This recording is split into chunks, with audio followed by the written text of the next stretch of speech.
is a big inner revolution that is coming up. We must understand we are delicately made, beautiful flowers of God. We are human beings. And the time has come for us to become now the fruits. This is the blossom time.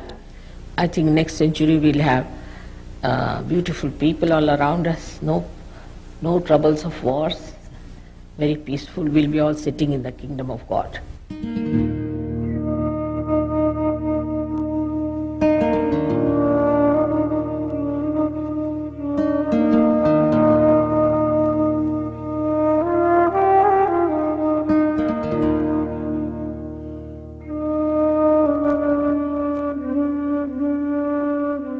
Since the beginning of time, human beings have been searching for answers. Who am I? Why am I here? What is the purpose of existence? Many great incarnations and prophets have tried to shed light on the human dilemma and urge us towards spiritual awakening. Like different flowers on one tree of life, they spoke the same truths, but were bathed in different fragrances. Buddha saw enlightenment as the answer to our suffering, a 1,000-petal lotus emanating from the crown of the head. Muhammad also spoke of the Ruh, a cool breeze flowing out of the top of the head and the hands. At the time of resurrection, your hands will speak, he explained. And Krishna, in his playful mirth, depicted the need for yoga, or union with the divine. He spoke of the collective nature of man and the need for each of us to dissolve into the ocean of bliss. Christ also explained that salvation would come only through second birth. Forgiveness and compassion would clear the path towards this awakening, which would be felt as tongues of cool flames crowning the head in a divine halo. Heralding the new age of enlightenment, he promised us a comforter, the Holy Spirit, an incarnation who would lead us from darkness to the dawning of a new era. The age of the Mother has arrived.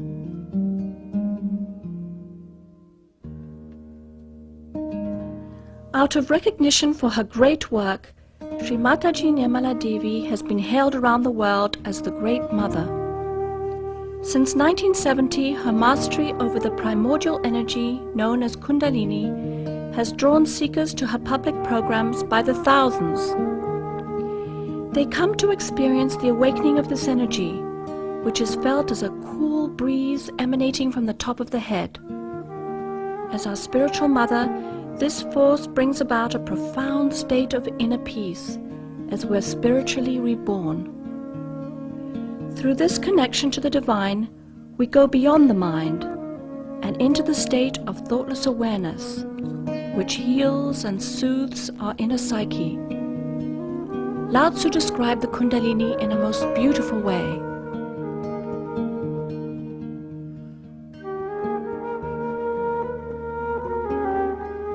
There is a thing, inherent and natural, which existed before heaven and earth. Motionless and fathomless, it stands alone and never changes. It pervades everywhere and never becomes exhausted. It may be regarded as the mother of the universe. I do not know its name. If I am forced to give it a name, I call it Tao, and I name it as supreme.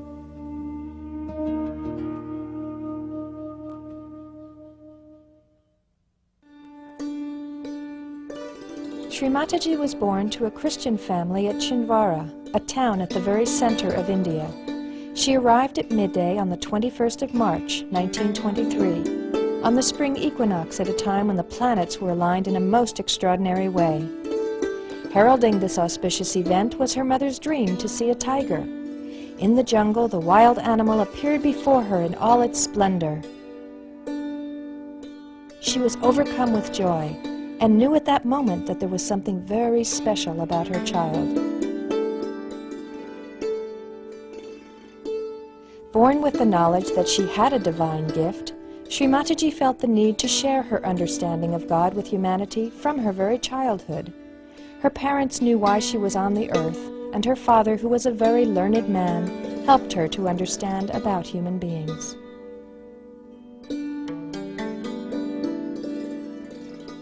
As a child, she was called Nirmala, which means pure, and she spent a very happy childhood endearing herself to all around her. She befriended all the animals and birds, sometimes even frightening the maids when she brought snakes into the house to caress. At other times she could be found alone in a remote corner of the house, her face beaming with inward joy, lost in meditation.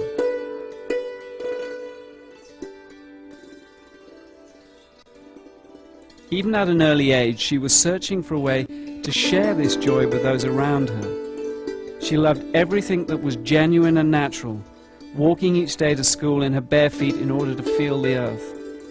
Her father laughingly told a new driver, "It is easy to recognize my daughter. She is the girl who carries her shoes in her hands."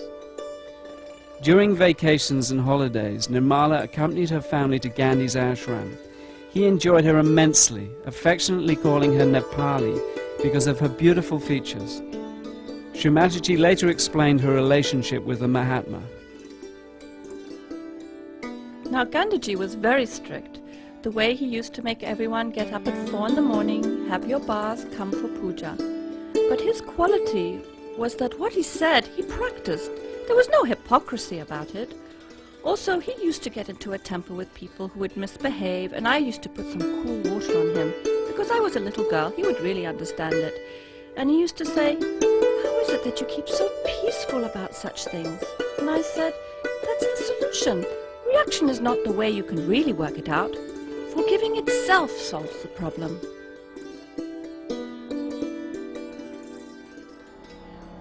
Seeing the wisdom of this child, Gandhi treated Nirmala with great respect.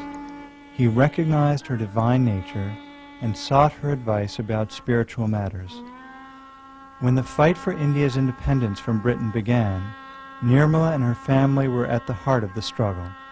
Renouncing their wealth, her parents, Prasad and Cornelia Rao, who were direct descendants of the royal Shalavahana dynasty, helped organize protests in Nagpur. As a result, they were frequently put in prison from 1928 until freedom was won in 1947. They made it a family rule that no one was to shed tears upon their departure for jail, teaching the children to share in joy and grief alike. After all, their incarceration was a step towards freedom for their mother India, and there was no need to be sad.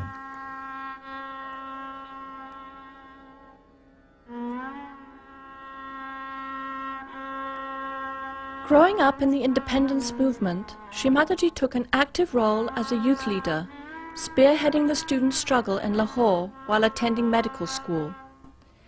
To this day, she is an outspoken advocate for political freedom, declaring that people cannot grow spiritually until they are free politically. I had such a good childhood with my parents. They taught us how to be sacrificing. My father was in jail for years. My mother went to jail 5 times. And from huge big houses we were living in huts. But we used to enjoy everything. The feeling that whatever our parents are doing is for our country's freedom was so elevating, that we never even thought of little comforts that children ask for.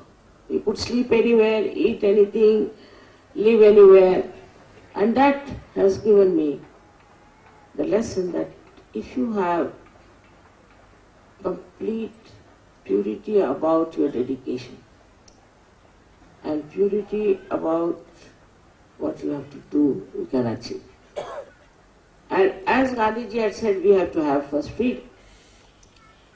I saw the Union Jack coming down and I saw the tricolor going up. That was the moment. It's beyond me. Even now, I remember those days. Following the success of the freedom movement, her father played a key role in helping to write the new constitution and to set a new government into motion. Now that Mother India was beginning to stand on her own, Sri Mataji felt free to marry. In 1947, she married Mr. C.P. Srivastava, a prominent member of the Indian Civil Service.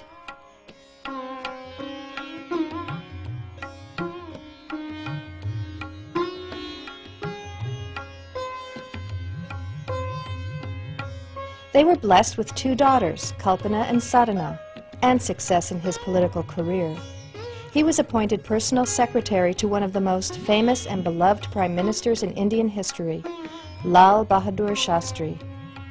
Following Shastri's tragic death, Mr. Srivastava began his United Nations career, culminating in 16 years as Secretary General of the United Nations International Maritime Organization and a knighthood by the Queen of England. During this period, Sri Mataji waited patiently for the right time to begin spreading her divine message.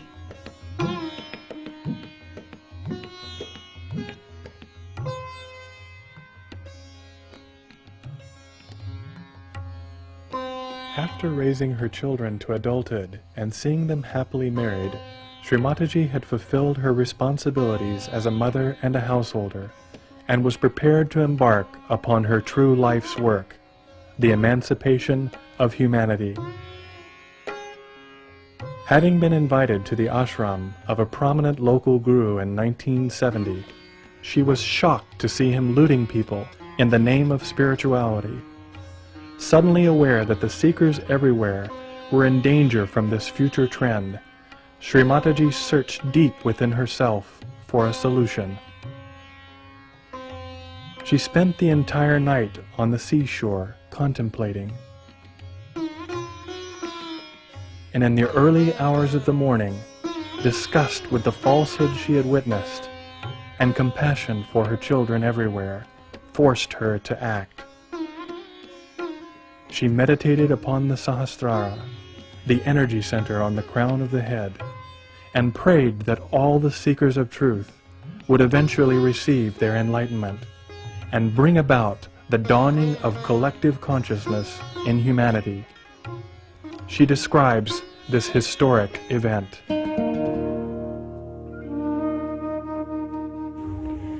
As soon as Sahasrara was open, the whole atmosphere was filled with tremendous Chaitanya. And there was tremendous light in the sky. And the whole thing came on this earth as if a torrential rain or a waterfall with such a tremendous force, as if I was unaware and got stupefied. The happening was so unexpected and so tremendous that I was stunned and I became completely silent at its grandeur. I saw the primordial Kundalini rising like a big furnace, and the furnace was very silent but burning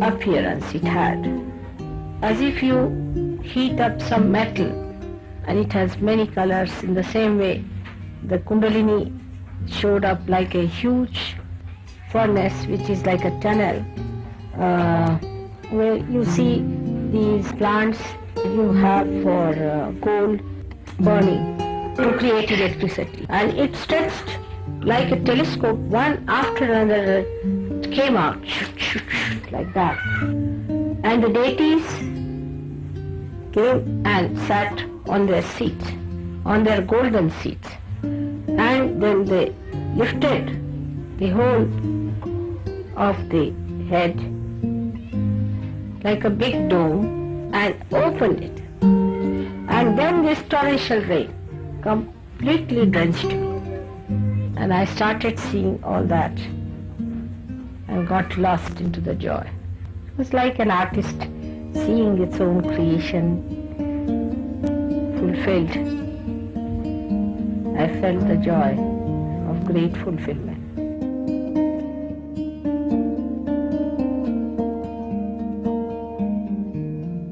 After emerging from this beautiful experience, Sri Mataji looked around and saw the blindness of human beings, and she became absolutely silent. She desired that everyone should attain their self-realization in order that their eyes could be opened. Her vision for humanity had come into focus and was beginning to unfold.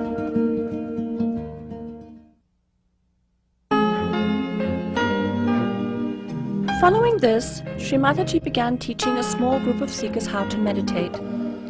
She stood behind each individual and raised the Kundalini by placing her hands on the various energy centers along the spine. This was a natural process which awakened their residual power of pure desire. She awakened this power called Kundalini, which lay dormant in the sacrum bone at the base of the spine, coiled in 3.5 coils. When awakened, it rose up the spinal cord, connecting and enlightening the energy centers. As it pierced the fontanelle bone area at the top of the head, they were connected with the divine. Although she was working with only a handful of people, she was searching for a universal method which would allow her to give this experience to large groups of people. She soon developed a technique for en masse self-realization. Taking into account all the different combinations and permutations of the human personality, the method was startlingly simple. The seeker would express his or her desire by holding the left hand towards Sri Mataji. Verbal affirmations helped the mothering energy to rise, and the experience could be verified by feeling the Kundalini in the hands and above the head. As more and more people expressed their desire to have this awakening, she began an en masse self-realization movement. Sahaja Yoga was born.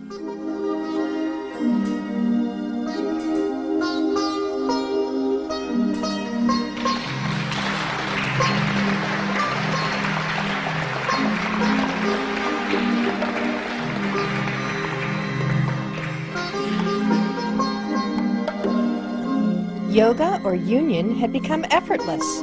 No more standing on your head, no need for expensive mantras. Now it was easier to get your enlightenment in the heart of London than it was in the Himalayas. Visits to the psychiatrist's couch were no longer necessary. Sri Mataji was not concerned with the quantity of people, but with the quality of the seekers. She never took any money for giving or developing self-realization, and started Sahaja Yoga with her own resources. To this day, she insists that you cannot pay for your spiritual ascent. And the people were so money-oriented that they would not listen to me, because I said, you cannot pay for your evolution, you cannot pay for your realization. While those people who said you have to pay, they were very happy. And they wouldn't believe me. I was so disappointed with the way they were looking at spirituality. How much did we pay to Christ?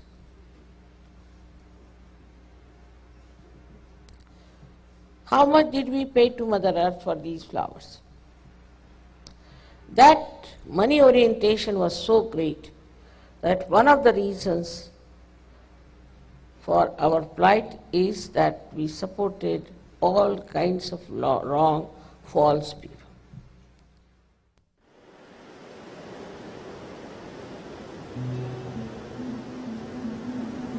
She was very anxious to save the American seekers from false gurus who had descended upon that country and were leading people to their destruction. In 1972, she sold her gold bangles and with that money set sail for America. In hall after hall, she warned of the dangers of following the false teachers who made many claims, but in reality were damaging the kundalinis and energy centers of their disciples. However, this message fell on deaf ears. The seekers of America were too naive and enthralled to listen. She was in great anguish at the plight of America, and on board the ship to India, her heart was pining to save her children. She addressed them in this poem. To my flower children, You are angry with life, like small children whose mother is lost in darkness. You sulk, expressing despair at the fruitless end of your journey. You wear ugliness to discover beauty. You name everything false in the name of truth. You drain out emotions to fill the cup of love. My sweet children, my darling, how can you get peace by waging war with yourself, with your being, with joy itself? Enough are your efforts of renunciation, the artificial mask of consolation. Now rest in the petals of the lotus flower, in the lap of your gracious mother. I will adorn your life with beautiful blossoms and fill your moments with joyful fragrance. I will anoint your head with divine love, for I cannot bear your torture anymore. Let me engulf you in the ocean of joy, so you lose your being in the greater one, who is smiling in your calyx of self, secretly hidden to tease you all the while. Be aware, and you will find him, vibrating your every fiber with blissful joy, covering the whole universe with light.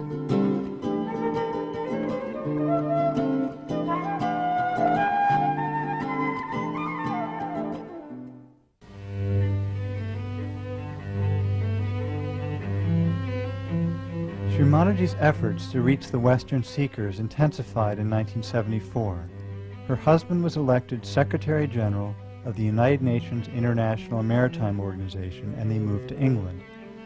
Europe became her home, and Sahaja Yoga centers sprang up across the continent.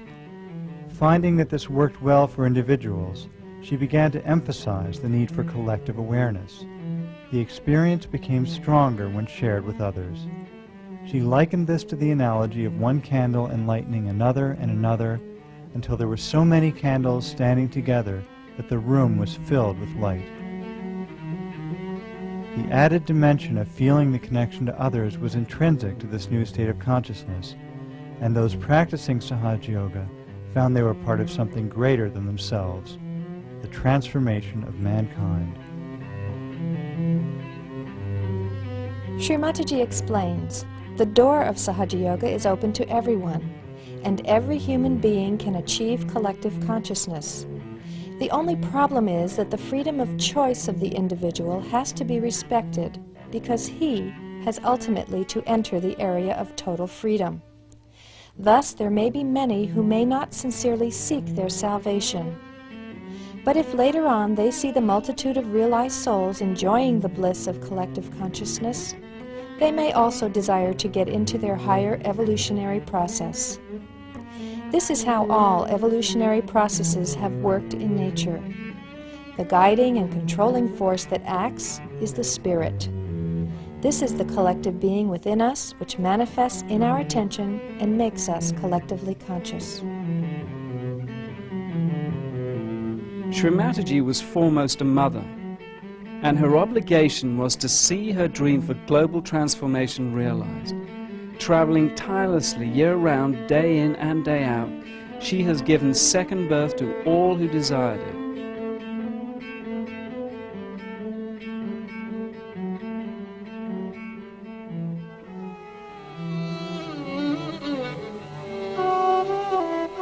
Since 1970, she has given enlightenment en masse in over 65 countries around the world, from Russia to Australia. In 1995, at a program held in Bombay, Sri Mataji raised the kundalinis of over 100,000 people at the same time. People overflowed from the hall and sat in the streets. Unable to hear the lecture, they simply held out their hands and felt the joy. Programs of similar magnitude have become common throughout Russia and Eastern Europe. Sri Mataji's name has become a household word for many Russian families, and programs must be held in football stadiums to accommodate all those who ardently desire their spiritual fulfillment. They recognize that she is the great mother who has come to comfort them.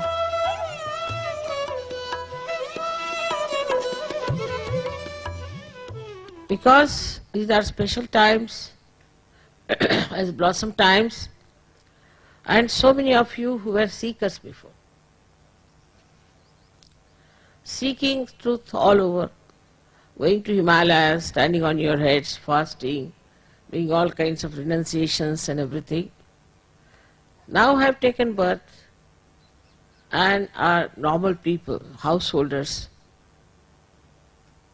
This was all promised that such thing will happen. Only with such people, Sahaja Yoga will work out. So the whole thing is, I would say, a plan which has worked out. You all took your birth at this special moment. Even if you see the position of stars and all that, you can see clearly how everything has clicked together. It's all a divine plan. So a person who has a Sahaj culture is not only spontaneous but is inspired, is an inspired personality. A person who is of that kind, an inspired visionary, then other people get impressed by such a person that, see, there's a man who is inspired, who talks in an inspired way, in a way that is something very different from others, something new, he says, new that is nourishing. In the world of this nonsense that we are living, we have to be something like the lotuses, who cannot be tarnished, who cannot be affected by all the ills that are going on. This is what is the test, is the pariksha. That at this time, at this difficult time, we can blossom and create fragrance and get so many others to this beautiful atmosphere. With your good wishes, with your prayers, this world will be so beautiful, so enchanting, that in the history people will describe that the world itself became a lotus full of fragrance, of divinity.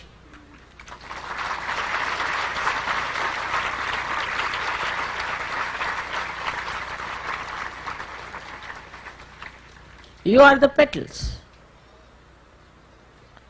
You are the corona. You are the color. You are the beauty. You are the pollen of that beautiful lotus, which is my vision of this world.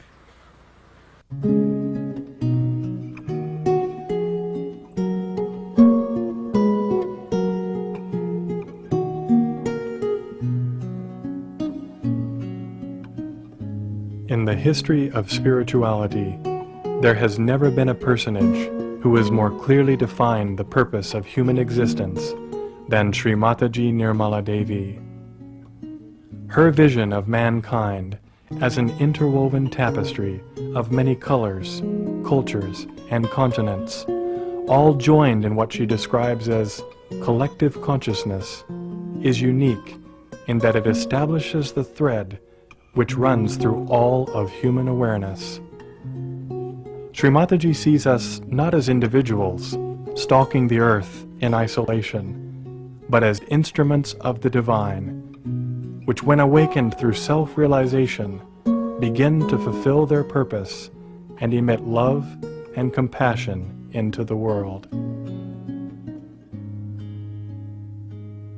Peace must first be established in the individual, she says, and then will manifest itself over the earth.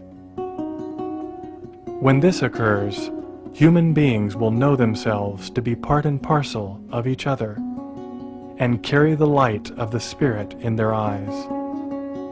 This light will comfort and soothe others and bring about the emergence of the culture of the Spirit on earth.